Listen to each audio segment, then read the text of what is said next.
मेरा नाम विराट है। मैं एक सरकारी ऑफिसर हूँ। मैं और मेरी पत्नी एक विवाह समारोह में गए।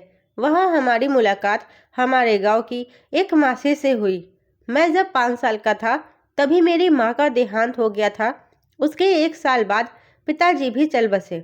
मैं अपने चाचा चाची के यहाँ रहने लगा। गांव से 8वीं पास करने के बाद मैं शहर चला आया और यहाँ पर मैंने दिल लगाकर पढ़ाई की। उसके बाद मेरा सिविल सर्विस में चयन हो गया, परंतु मैं अपने माता पिता के बारे में ज़्यादा नहीं जानता था। मैं अपने माँ और पिताजी के बारे में सब कुछ जानना चाहता था। मुझे बस थोड़ा थोड़ा याद था कि मेरी माँ बीमार रहती थी। जब मैं करुणा मौसी से मिला तो मौसी ने मुझे मेरी माँ की पूरी कहानी बताई, जिसे सुनकर मेरे होश उड़ गए। विराट, मैं बिल्कुल तैयार हूँ। चलिए निकलते हैं, देर हो रही है। विराट चेयर पर बैठी किसी फाइल को पढ़ रहा था। संजना की आवाज से विराट का ध्यान भंग हुआ। उसने फाइल से सर ऊपर उठाकर संजना की तरफ देखा, फिर फाइल को बंद करके वही टेबल पर रख दिया और खड़े होकर संजना के पास आया। चलो चलते हैं कहकर विराट और संजना बाहर आ गए। गाड़ी उनका इंतजार कर रही थी। दोनों गाड़ी में बैठकर विवाह समारोह में पहुंच गए।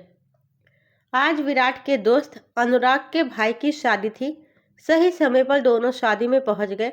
विराट को देखते ही अनुराग खुश हो गया था और उसका स्वागत करने के लिए गेट पर ही पहुंच गया।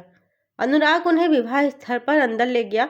अंदर पहुंचते ही सब विराट की खातिरदारी में जुट गए, परंतु विराट एकांत चाहता था, तो उसने जल्दी ही उन सब से पीछा छुड़ाया और एक तरफ एकांत में जहाँ भीड़ भाड़ बिल्कुल नहीं थी वहां जाकर बैठ गया। उसका मन आज बहुत उदास था, क्योंकि आज उसे अपनी माँ की बहुत याद आ रही थी। तभी वहां एक बुजुर्ग अम्मा वहां आकर बैठ गई। विराट को देखकर वह कहने लगी, बेटा, तुम यहाँ एकांत में क्यों बैठे हो? जाओ, तुम भी जाकर सबके साथ विवाह समारोह का आनंद लो। विराट को उस आवाज में बड़ा अपनापन सा लगा। विराट ने अम्मा को बड़ी विनम्रता से उत्तर दिया, मैं बस ठीक हूँ। जैसे बड़े बुजुर्गों की आदत होती है कि जब वह किसी अनजान से मिलते हैं तो उसके बारे में सब कुछ पूछते हैं, ऐसा ही अम्मा ने भी किया। अम्मा फिर से बोली, बेटा, तुम्हारा नाम क्या है? मेरा नाम विराट है अम्मा, विराट ने उत्तर दिया। बेटा, तुम कहाँ के रहने वाले हो? क्या तुम इसी शहर के रहने वाले हो? नहीं अम्मा, मैं इस शहर का रहने वाला नहीं हूँ।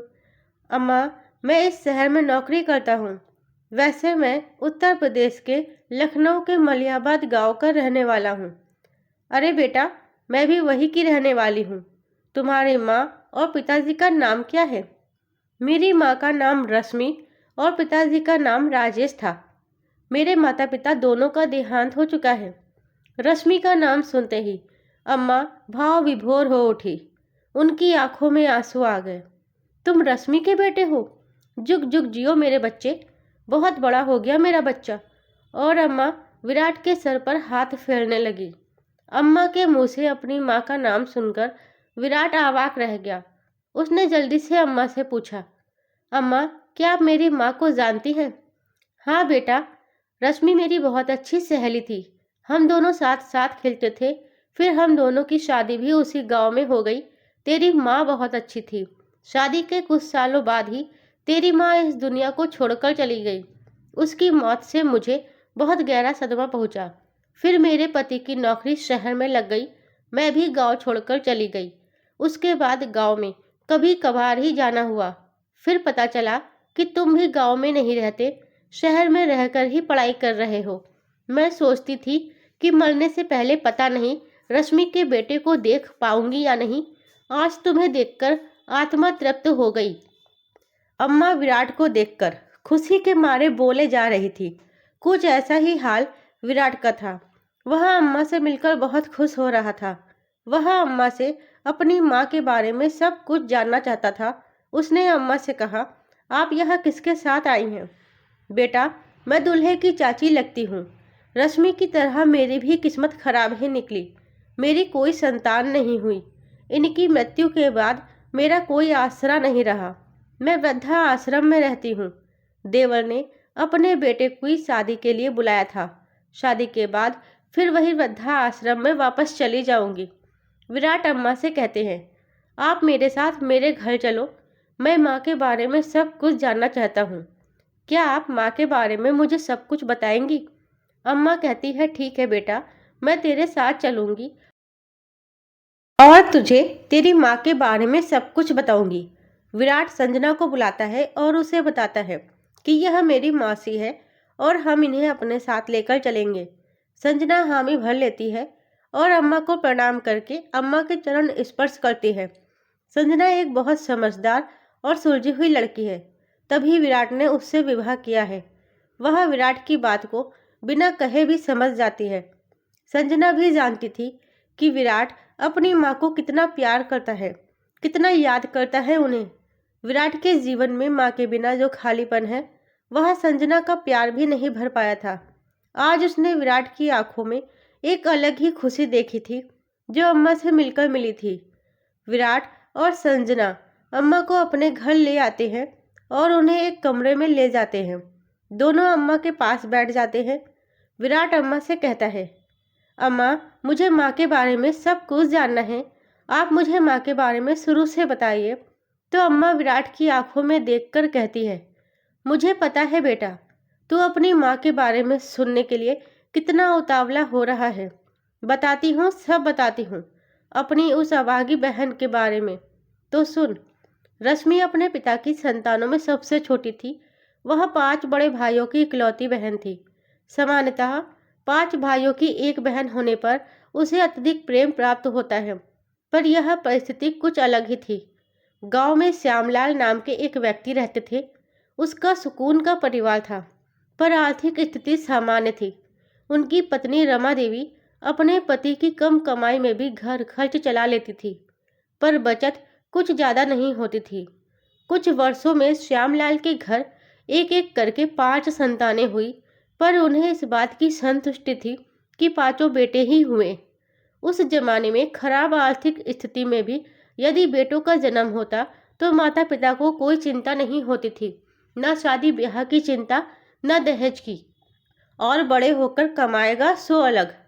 श्यामलाल और रमा देवी अपने 5 बेटों पर जान छिड़कते थे। फिर कुछ समय बाद जब उनकी छठी संतान बेटी पैदा हो गई, जिसका नाम रखा गया रश्मि। जिस तरह उनके 5 बेटे बड़े हो रहे थे, वैसे छठी बेटी भी हो जाती। पर रश्मि के माता पिता तो बेटी का जन्म होते ही बहुत निराश हो गए, जैसे उनके ऊपर कोई बहुत बड़ी विपत्ति आ गई हो। अब बेटी ही आ गई थी तो क्या कर सकते थे, उसका भी पालन पोषण करने लगे। परंतु उसके लिए कभी किसी त्यौहार पर नया कपड़ा या नया खिलौना नहीं खरीदा जाता, न कभी रश्मि की और कोई विशेष ध्यान दिया जाता। वह मासूम और नादान यह कभी समझ ही नहीं पाती कि उसके माता पिता उसके भाइयों से अधिक और उससे कम प्रेम करते हैं।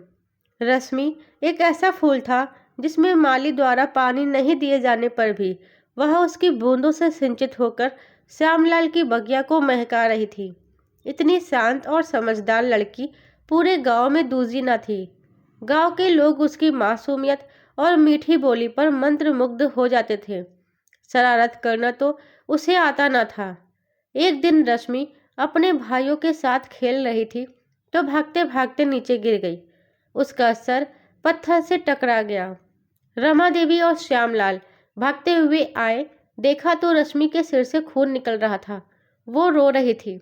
रमा देवी ने तत्काल सिर पर कपड़ा बांधा और उसे गांव के वेद जी के पास ले गए। वेद जी ने देखा सिर की चोट गहरी है। उनके पास जो जख्म पर लगाने का लेप था लगाया और कुछ दवाइयाँ भी दी, पर रश्मि की हालत देखकर उन्होंने श्यामलाल से साफ कह दिया कि बेटी को कल ही पास के शहर ले जाकर अंग्रेजी डॉक्टर को दिखा देना। सिर की चोट है, लापरवाही महंगी पड़ सकती है। घर पर जाकर दोनों ने बजट का अंदाज़ा लगाया तो देखा कि शहर के इलाज का खर्च बहुत ज़्यादा हो सकता है, तो उन्होंने घर पर इलाज करना ठीक समझा। अगर किसी बेटे को चोट लगती तो दोनों उसी समय शहर दौड़े जाते, पर यह खर्च उन्होंने रश्मि के दहेज के लिए बचा लिया। पर यह उनकी भारी भूल साबित हुई। चोट की वजह से रश्मि मानसिक रूप से कमज़ोर हो गई। धीरे धीरे वह चपल बालिका अब शांत और गुमसुम रहने लगी। पर माता पिता ने इस ओर ध्यान ही नहीं दिया। उन्हें ऐसा लगता था कि यह ऐसी ही है। एक दिन एक और घटना घटी। जब रश्मि रसोई का काम कर रही थी, पता नहीं वह किन विचारों में खोई हुई थी कि अचानक उसके कपड़ों पर एक जलती हुई चिंगारी गिरी और उसे इस बात का ध्यान ही न रहा। देखते देखते कपड़े जलने लगे। रमा देवी ने देखा तो भागकर आग बुझाई। गनीमत यह रही कि सिर्फ उसका थोड़ा सा हाथ जला है। उस समय रश्मि करीब 16 वर्ष की थी। अब श्यामलाल के बेटे बड़े हो गए थे। 2 बेटे तो कमाने भी लग गए थे। आर्थिक स्थिति में भी काफी सुधार हो गया। पर रश्मि की स्थिति में ना कोई सुधार आया, ना किसी ने लाने की कोशिश की। माता पिता का सारा प्रेम सिर्फ बेटों पर था। रश्मि तो सिर्फ उनके लिए एक बोझ थी। खाना पीना पहले बेटों को दिया जाता था, फिर रश्मि को। मानसिक रूप से कमजोर समझकर उसका पाठशाला जाना भी बंद करवा दिया। और आग की घटना के बाद रमा देवी उसे रसोई घर में भी नहीं जाने देती, तो खाना बनाना भी वह ना सीख पाई। वह केवल बाहरी काम करती थी और अपने आप से ही बातें करती थी। कभी कभार बाहर गली में अपनी सहेलियों के साथ खेलने चली जाती थी। अब घर पर अपनी स्थिति भी समझने लगी थी। उसे यह अच्छी तरह से पता चलता था कि माता पिता को उससे कोई विशेष प्रेम नहीं है, परंतु वह इतनी सीधी और सरल थी कि वह इस बारे में किसी को कुछ नहीं कहती थी। न कभी किसी चीज की मांग करती थी, न कभी कोई शिकायत करती थी। बीते कुछ वर्षों में श्यामलाल के घर 5 बहुएं भी आ गई। 5 बेटे काम पर जाते थे। परिवार की आर्थिक स्थिति मजबूत हो गई थी। बहुएं आ जाने के बाद अब श्यामलाल और रमा देवी का रश्मि के प्रति जो थोड़ा बहुत प्रेम था, वह दया में बदल गया था। और भाइयों के हृदय में जो दया थी, वह अब जलन में परिवर्तित हो गई थी। 5 बहुएं तो उसे घृणा की दृष्टि से ही देखती थी। उनको तो रश्मि फूटी आंख भी नहीं सुहाती थी। वह चाहती थी कि जल्दी से जल्दी इसका विवाह कराकर ससुराल भेज दिया जाए। रश्मि अपने आप में ही मगन रहती थी। जितना काम बताया जाता वह कर देती थी, जो दिया जाता वह खा लेती थी। कोई कुछ कहे, डांट दे, कुछ भी कर दे, उस पर कोई भाव नहीं आते थे। बेटे और बहू द्वारा श्यामलाल रमा देवी पर रश्मि का जल्दी विवाह करने के लिए दबाव बढ़ने लगा, तो आनन फानन में रश्मि का रिश्ता तय करने के 2 महीने के भीतर ही विवाह भी कर दिया गया। घर रश्मि के लिए अनुकूल था, पर पति नहीं। बातचीत करने में निपुण, पर कोई नौकरी करने में असहाय। शरीर से हष्टपुष्ट, पर कोई काम नहीं करने की कसम खाई हुई थी। केवल बातें करने में ही पूरा दिन निकल जाता था। न गांव में इज्जत मिलती थी, न घर में। रश्मि इतनी होशियार न थी कि उसे सही रास्ते पर ला सके। रश्मि के सीधेपन पर बहुत चिढ़ता था, यहाँ तक कि कभी सीधे मुंह बात भी नहीं करता था। फिर भी रश्मि को उसे तन मन धन से अपना पति मानती थी। यह गलती रश्मि के माता पिता और भाइयों की थी। जब उन्हें पता था कि रश्मि सीधी एवं सरल है, तो उसके लिए गरीब घर का ही सही, पर एक समझदार और काम करने वाला लड़का ढूंढते। पर रश्मि के लिए अच्छी बात यह थी कि उसके सास ससुर बहुत अच्छे थे। घर रश्मि के ससुर और देवर की कमाई पर चलता था। उसके सास ससुर ने रश्मि को संभाल भी लिया था। रश्मि के सीधेपन या उसके पति के बेरोजगार होने पर भी उन्होंने कभी रश्मि के साथ कठोर व्यवहार नहीं किया। अब रश्मि समझदार हो गई थी। सारा दिन सास के साथ घर का काम करती थी, पूरी रसोई संभाल लेती थी। 2 वर्ष के बाद रश्मि ने एक बालक को जन्म दिया। दादा दादी फूले न समाये। रश्मि अब बहुत खुश थी। उसे मायके की जरा भी याद नहीं आती थी, और ना ही मायके वालों को रश्मि की। हाँ, साल में 1-2 बार जरूर मायके से कोई ना कोई रश्मि को मिलने आता था। कुछ महीनों के पश्चात रश्मि के देवर का भी विवाह हो गया।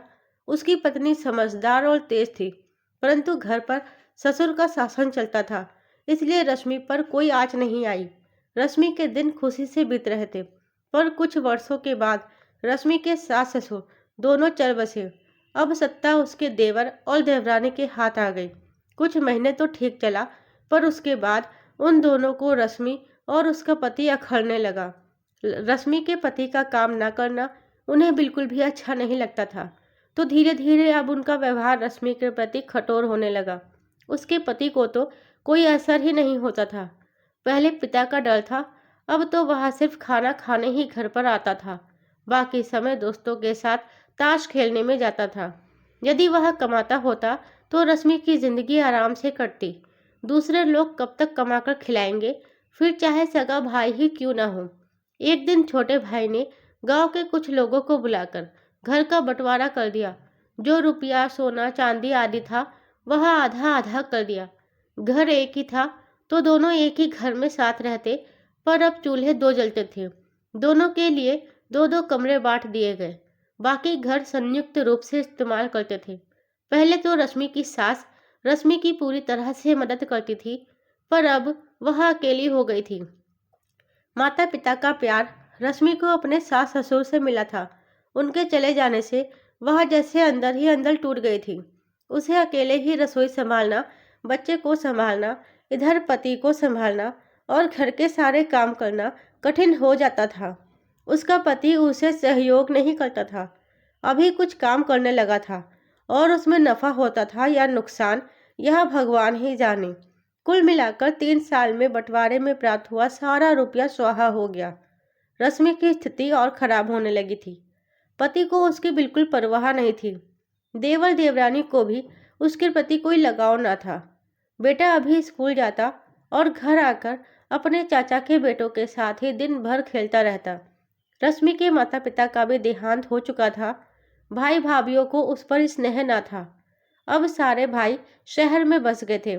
जब कभी गांव आते थे तो रश्मि को मिलने 1 आध घंटा जरूर आते थे। अपने साथ पुराने कपड़े, साड़ियाँ, अपने घर की बिना काम की वस्तुएं भर भर कर लाते थे, जिसे वे अपनी महानता समझते थे और अपनी पत्नियों के द्वारा किए जाने वाला महान उपकार। पर वास्तव में रश्मि को इन वस्तुओं और कपड़ों की जरूरत न थी। यदि वे कुछ रुपए देते तो शायद उसके काम आते, पर कोई भी भाई अपनी पत्नियों की डर से ये साहस न कर पाता था। रश्मि भोली जरूर थी, पर स्वाभिमानी थी। अपनी इस अवस्था में भी अपने भाइयों से कभी 1 रुपए की भी कामना न करती थी। ना ही कभी अपने भाइयों के सामने अपनी दरिद्रता या दुख को लेकर एक आंसू भी बहाती थी। और भाइयों की चमड़ी तो इतनी मोटी हो गई थी कि उन्हें रश्मि की ये हालत देखकर भी 1 पैसे की मदद देते न बनता था। 5 भाइयों की बहुत आमदनी बहुत अच्छी थी। यदि कोई एक भाई भी चाहता तो पूरे वर्ष भर का खर्चा आसानी से उठा सकता था, पर एक तो क्या, 5 मिलकर भी खर्च उठाना तो दूर, उसकी बीमार अवस्था में दवाई के पैसे देते भी न बनता। जैसे जैसे समय बीतता गया वैसे वैसे रश्मि की काया खराब होती गई और आर्थिक हालत दयनीय। उसके पति के स्वाभिमान में कुछ भी परिवर्तन नहीं हुआ। उसी तरह के काम करता था। उसके हाथ कभी पैसे बचते तो कभी नहीं। घर पर राशन का सारा सामान रश्मि खुद लाती थी। दुकानदार उसे जानते थे। रश्मि को हजारों रुपए का सामान उधार देते थे, पर उसके पति को 1 रुपया का भी नहीं। जब कभी पति समय पर पैसे नहीं देता तो वह उधार में सामान लाती थी। जब पैसे आते तो दुकानदार को दे देती थी। 2 वर्षों के बाद रश्मि के पति ने बिल्कुल भी रुपया देना बंद कर दिया। देता भी तो कहाँ से, उसको भी कौन सी बचत होती थी। नौकरी तो करता नहीं था कि कुछ निश्चित रकम मिले। वह तो कभी कुछ सामान एक जगह से लेता और दूसरी जगह बेचता था।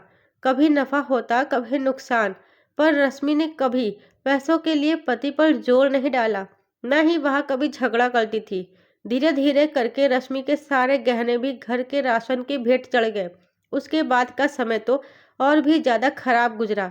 जेवर के अलावा जो कुछ भी रश्मि के हिस्से का सामान, बर्तन आदि चीजें थी, एक एक कर राशन पानी के लिए सब बेचने लगी।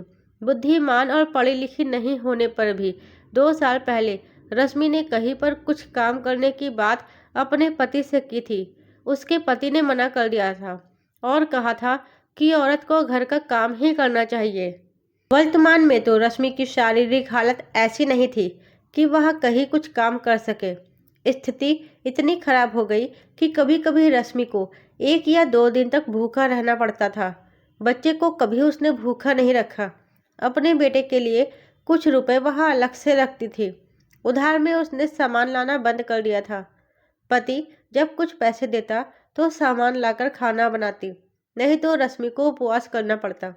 आज रश्मि ने पहली बार अपने बेटे के लिए अपनी देवरानी से एक प्रार्थना की थी कि चाहे वह उसे अन्न का एक भी दाना ना दे, पर उसके बेटे को भूखा नहीं रखे।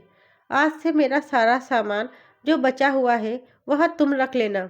देवरानी ने भी उसका कहना मान लिया, क्योंकि रश्मि का बेटा पूरा दिन उसके दोनों बेटों के साथ खेलता था और जिसके कारण उसकी देवरानी को काफ़ी आराम मिलता था। इससे वह रश्मि के बेटे पर खुश थी। पति को रश्मि से बिल्कुल भी प्रेम नहीं था, वरना पत्नी की ऐसी स्थिति में तो पति पहाड़ को भी काट दे। फिर भला 3 लोगों का पेट भर सके, उतना कमाना तो कौन सी बड़ी बात है। उसके व्यवहार से ऐसा प्रतीत होता था जैसे वह रश्मि से पीछा छुड़ाना चाहता हो। जब उसके पति ने ही उसकी परवाह नहीं की, तो भला परिवार के दूसरे लोग क्यों करते। उसके देवर और देवरानी, यहाँ तक कि स्वयं उसके भाइयों ने भी रश्मि की ऐसी हालत देखकर भी कोई सहायता नहीं की। रश्मि को अपनी सादगी, अपने भोलेपन एवं बचपन में माता पिता द्वारा की गई भूलों की भारी कीमत चुकानी पड़ रही थी।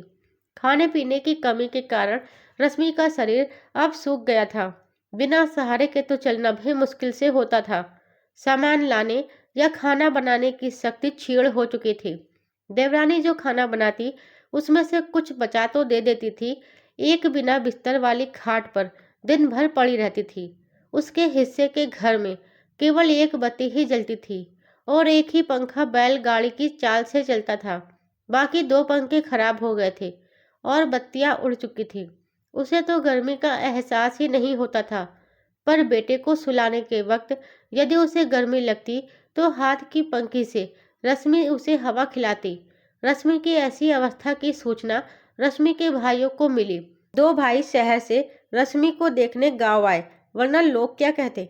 बहन की ऐसी स्थिति देखकर भी उनकी आंखों से अश्रुधारा नहीं बह सकी, बल्कि इसे रश्मि के कर्म और किस्मत का लिखा कहा गया। रश्मि के पति या उसके देवर देवरानी को भी वह ज़्यादा कुछ कह नहीं सकते थे। यदि ज़्यादा कुछ कहते तो वह उन्हें जवाब में यह कहते कि आप रश्मि को कुछ महीने अपने यहाँ ले जाएं और उसकी देखभाल करें। अपनी पत्नियों के डर से रश्मि को शहर अपने घर ले जाना और उसकी देखभाल करना उनके बस की बात नहीं थी। भाइयों से मिलकर रश्मि को बहुत खुशी हुई। आज उसके चेहरे पर कई महीनों बाद एक मुस्कान और एक सुकून दिखाई दिया। वह खड़ी तो नहीं हो सकी, पर बैठकर बातें अवश्य की। उसने बताया कि अब उसे खाना खाने में परेशानी होती है। ठोस एवं भारी खाना तो खाया ही नहीं जाता और शरीर में शक्ति नहीं है। बाकी सब ठीक है। इस स्थिति में भी यदि भाई उसे अस्पताल ले जाते, उसकी देखभाल करते, खाने पीने में कुछ तरल पदार्थ जैसे जूस, नारियल पानी, खिचड़ी का हल्का धान खिलाते तो शायद रश्मि ठीक भी हो जाती। पर सभी ने रश्मि से मुंह फेर लिया। एक दिन रश्मि के घर रुककर दोनों भाई वापस रेलगाड़ी से अपने शहर की ओर चल दिए। इस बार जाते समय दोनों भाइयों ने रश्मि के हाथ में कुछ रुपए जरूर रख दिए। रश्मि ने बहुत मना किया और कहा कि उसे पैसों की अब बिल्कुल भी जरूरत नहीं है। फिर भी वह देकर ही गए। उनके जाने के बाद रश्मि ने अपनी देवरानी को बुलाया। रश्मि ने हाथ जोड़कर उससे विनती की, कहा, मेरे जाने के बाद मेरे बेटे को अपने बेटे की तरह ही रखना। आज से मेरे हिस्से का घर या कोई भी चीज़ तुम्हारी हुई। मेरे बच्चे को पढ़ा लिखा कर बड़ा कर देना। उसके बाद उसकी किस्मत, तब तक उसे किसी चीज़ की कमी मत आने देना। उसकी देवरानी ने हाँ में सर हिलाया, जिससे रश्मि को सुकून मिला। उसके बाद रश्मि ने अपनी देवरानी से कहा, आज मेरा जी बहुत घबरा रहा है, तुम किसी को भेजकर इनको जल्दी से घर पर बुला लो। रश्मि की देवरानी ने रश्मि के पति के पास किसी को भेज दिया और तुरंत घर आने को बोला। थोड़ी देर में ही रश्मि का पति घर आ गया। पूछा, क्या बात है? रश्मि की देवरानी ने कहा, भाभी आपको बुला रही थी। रश्मि के पति ने रश्मि से पूछा, आज मुझे किसी को भेजकर क्यों बुलाया? रश्मि ने कहा, आज कुछ अच्छा नहीं लग रहा था। तबीयत ज़्यादा खराब हो रही है, इसलिए आपसे कुछ बात करनी थी। आगे उसने कहा, आप बच्चे का ख्याल रखना। मैं उसे आपको और देवरानी को सौंप कर जा रही हूँ। इतना कहते कहते रश्मि की आंखों से अश्रुधारा बह निकली। आज उसके पति ने उससे पहली बार प्रेम से बात की। कहा, तुम ऐसा क्यों कहती हो? तुम्हें कुछ नहीं होगा। और पूछा, आज कुछ खाया था? रश्मि कुछ न बोली, पर उसके बेटे ने कहा, माँ ने सुबह से केवल पानी ही पिया है। उसका पति झट से घर से बाहर गया और दूध ले आया। पतीले में डालकर उसने दूध गर्म किया और एक गिलास भरकर आज रश्मि को अपने हाथों से उसने दूध पिलाया। रश्मि को जैसे खोई हुई चीज मिल गई। बरसों से जो उसके मन में इच्छा थी वह आज पूरी हो गई। रश्मि के पति ने बोला, कल सुबह मैं तुम्हें डॉक्टर के पास ले चलूंगा और किसी भी बात की चिंता करना छोड़ दो, सब ठीक हो जाएगा। इतना कहकर वह पता नहीं किस काम से फिर से घर से बाहर चला गया। शायद कल के लिए कुछ रुपयों का बंदोबस्त करने गया होगा। फिर रश्मि ने अपने बेटे को बुलाया, अपने पास बैठाया, जी भरकर उसे प्यार से देखा, अपने दोनों हाथ उसके सिर और उसके गालों पर घुमाए। इतना तो रश्मि ने आज पानी भी नहीं पिया होगा जितना उसकी आंखें बहा रही थी। जो रुपए रश्मि को भाइयों ने दिए थे वह अपने बेटे के हाथ में दे दिए। बेटा बहुत खुश हो गया। अपनी माँ के पास बैठकर आज बहुत बातें की। दोनों की बातें करते करते कब नींद आ गई पता ही नहीं चला। देर रात को जब रश्मि का पति घर आया तब दोनों सो चुके थे। उन्हें देख रश्मि का पति भी सो गया। सवेरा हुआ, सब उठ गए, पर रश्मि अब तक नहीं जागी। जागती कैसे? वह तो चिल निद्रा में सो गई थी। उसने अपने इस जीवन में पूर्व जन्म के पापों की सजा पाई, या उसके परिवार और पति ने उसकी उपेक्षा कर सभी ने अपने इस जन्म में पाप किया, ये नहीं कहा जा सकता। परंतु इतना अवश्य कहा जा सकता है कि रश्मि ने अपने पूरे जीवन में कोई पाप नहीं किया, ना कभी किसी का दिल दुखाया और ना ही किसी से कड़वी बात की। उसने तो अपने मायके और ससुराल दोनों जगह के सारे अधिकारों को भी त्याग कर दिया। पूरे जीवन में किसी से किसी वस्तु की मांग नहीं की। रश्मि दिन और रात एक क्षमा की भांति जलती रही। दिन के उजाले में उसके प्रकाश की किसी को जरूरत ही महसूस नहीं हुई, और जब रात हुई तो सब सो गए। किसी ने इस ओर ध्यान ही नहीं दिया कि उसने रात भर जलकर 2 घरों को रोशन किया। अम्मा रश्मि की बात करते करते फूट फूट कर रो पड़ी। बेटा, उस समय मेरे पास भी कुछ नहीं था जो मैं तुम्हारी माँ की कुछ मदद कर पाती। मेरी प्यारी अभागी सखी भूख से ही तड़प तड़प कर मर गई। तुम्हारे माँ के गुजरने के बाद तुम्हारे पिता भी अपने आप को रश्मि का गुनाहगार समझने लगे और बीमार रहने लगे। रश्मि के गुजरने के 2 साल बाद वह भी इस दुनिया को छोड़कर चले गए। अम्मा की आंखों से आंसुओं का सैलाब फूट पड़ा। विराट अपनी माँ की यह दुख भरी कहानी सुनकर खुद को रोक नहीं पाया और उसके सीने में एक उबाल उठा जिसने आंसुओं का रूप ले लिया। वह एक मजबूत व्यक्तित्व वाला इंसान बन चुका था, परंतु अपने माँ पिता की कहानी सुनकर उसका दिल छलनी छलनी हो गया। उसकी आंखों से लगातार आंसू बह रहे थे। संजना भी यह सब सुनकर रोने लगी थी। काफी देर तक तीनों ही रोते रहे। फिर अम्मा ने आंखों के आंसू पोंछते हुए कहा, रो मत बेटा, ये तेरी माँ की दुआओं का ही फल है कि तू आज इतना कामयाब है। तुझे अच्छे हाल में देखकर आज मेरा मन बड़ा खुश है। मेरी अभागी बहन ने अपनी सारी जिंदगी कष्टों में गुजारी, परंतु उसके बेटे ने हम सब का नाम रोशन कर दिया। अम्मा को विराट के बारे में अब सब कुछ पता चल चुका था कि कैसे उसने माँ के गुजरने के बाद मेहनत की और वे एक बड़ा सरकारी अधिकारी बन गया। विराट ने अपना सर अम्मा की गोद में रख दिया और कहने लगा, अम्मा आप मेरे पास ही रहिए। आप में मुझे अपनी माँ दिखाई देती है। आपके स्पर्श में मुझे माँ का स्पर्श महसूस होता है। विराट की बात सुनकर अम्मा कहती है, बेटा मुझे भी सारी जिंदगी औलाद को तरसते हो गए। आज से मैं तेरी माँ और तू मेरा बेटा है। मैं तुझे छोड़कर कहीं नहीं जाऊंगी। विराट को अम्मा के साथ खुश देखकर आज संजना को भी सुकून मिला था। अब शायद विराट के जीवन का खालीपन दूर हो जाए। माँ विराट और संजना के साथ रहने लगती है। विराट को जब भी फुर्सत मिलती वह माँ के साथ अपनी माँ की बहुत सारी बातें करता। अम्मा के साथ बातें करते हुए वह बहुत खुश हो जाता। विराट को अम्मा के रूप में माँ और अम्मा को विराट के रूप में बेटा मिल जाता है। तो दोस्तों, उम्मीद करती हूँ आपको मेरी कहानी पसंद आई होगी। कहानी पसंद आई है तो वीडियो को लाइक और शेयर करें। चैनल पर नए हैं तो चैनल को सब्सक्राइब जरूर करें। साथ ही बेल आइकन को प्रेस करें जिससे वीडियो की अगली अपडेट सबसे पहले आपको मिले।